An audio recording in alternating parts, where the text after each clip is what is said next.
guys, in today's video we're going to be talking about politeness. I think we can all agree that being polite helps the communication to be more successful. So if you want to know how to be more polite in English, keep watching this video. My name is Anastasia, this is English with LinguaTrip, and let's get started. Everything's in English. All you need to know. All right, how did you learn to speak English? In this video, I'll share 10 tips with you on how to sound more polite in English. And the first one is ask questions, but don't make statements. I'll give you an example. Instead of saying to a colleague, for example, finish the presentation, you should say, can you finish the presentation? Adding please and thank you and sorry is always a good idea. So you can say, can you finish the presentation, please? Can you help me, please? The English language doesn't really like the use of imperative verbs. Imperative verbs are the commands that we can give to other people. It's not very polite. So when you ask a question, it sounds more like a request rather than a command. Therefore, it's less patronizing. And also, if you ask a question instead of making a statement or telling someone what to do, you give that person options. You know, you don't know what they're doing, if they're busy or not. They have the space to say no if they're not comfortable with that. So asking questions is a good idea. Can I please finish the race, please? Number 2, in some situations, choose more vague language. For example, instead of saying, meet me at 12 o'clock, you can say, meet me at around lunchtime. Usually around noon or right after lunch. Again, sometimes that can give the other person more space to accommodate your request and to actually shuffle maybe their things around and pick the time that would suit them and avoid awkward situations. You know, when people have to say no, it's not always nice. So they like being helpful, and if you give them the space and the opportunity to be helpful, they will really enjoy that. And it creates a nice communication. I don't know, around November 12th. Number 3, if you're asking somebody to do something for you, it's good to extend your sentences and add some explanations saying why you might need that done. For example, instead of saying, finish the presentation by tomorrow, you can say, the buyer is coming tomorrow, so I'd like you to finish the presentation by then. So here's what I'd like to do. You can also add, if that's okay. You know, English-speaking people, especially British people, they like extending their sentences. And, you know, the request could be very short, like 3 words, but they would add layers of politeness, and it does sound good and it does make you like the person more, and you're more likely to agree to that. So do the same to other people. And to extend your sentence, your request, you can use such words as because, that's why, therefore, so, etc. I'd like to do it again. Tip number 4, use modal verbs. Of course, as a learner of the English language, you probably know what a modal verb is.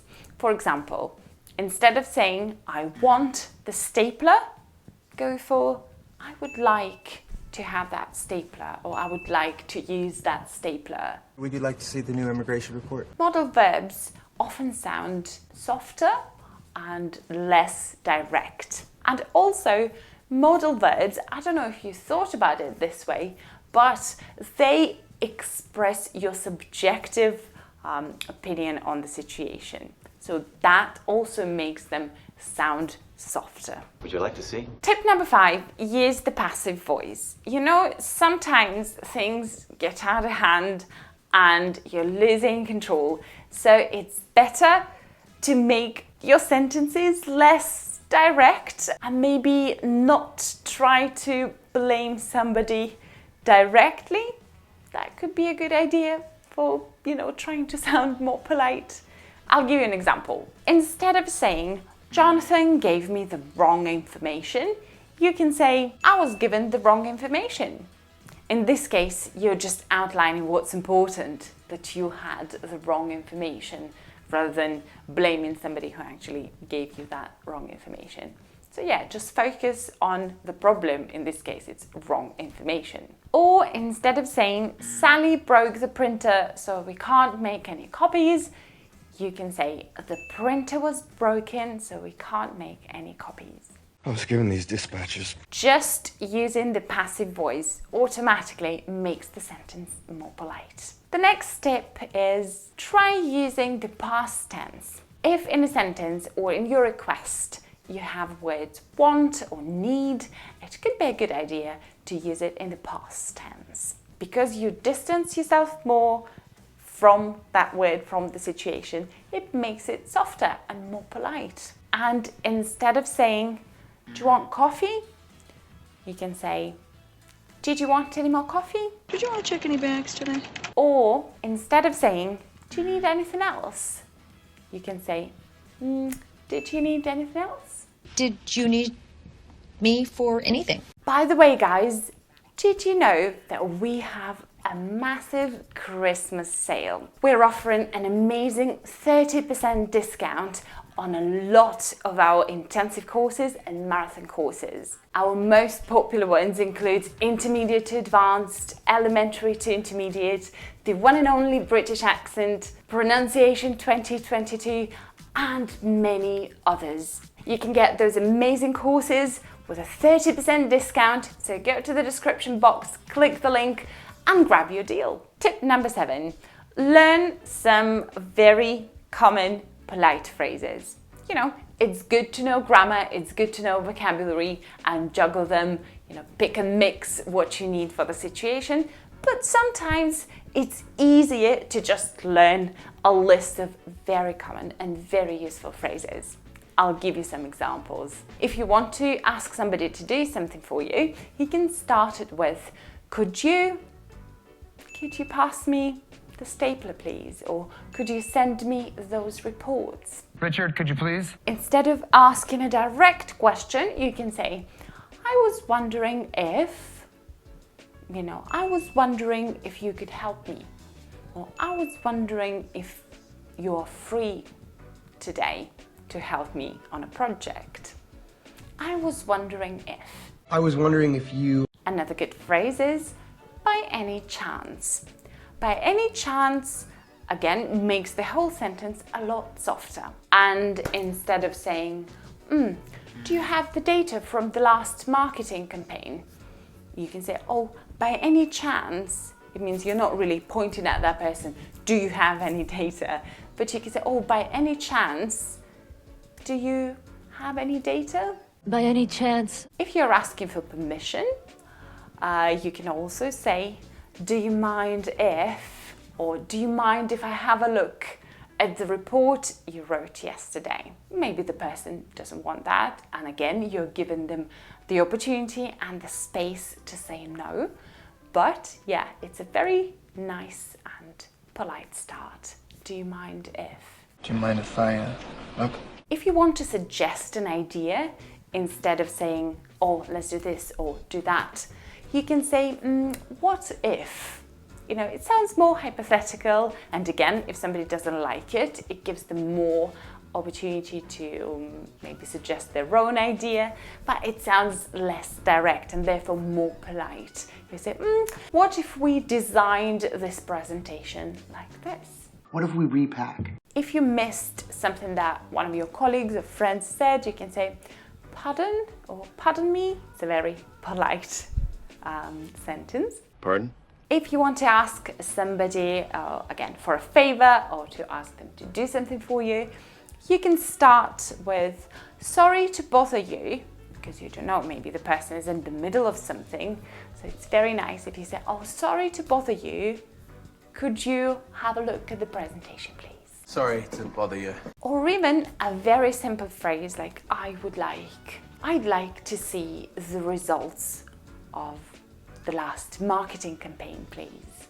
I would like I would like to propose a toast. The next tip is try to avoid making statements that have a negative connotation, and a very obviously negative connotation. For example, instead of saying, "That's a bad idea," you can say, "Oh, I'm not sure it's a good idea." I'm not sure this is such a good idea.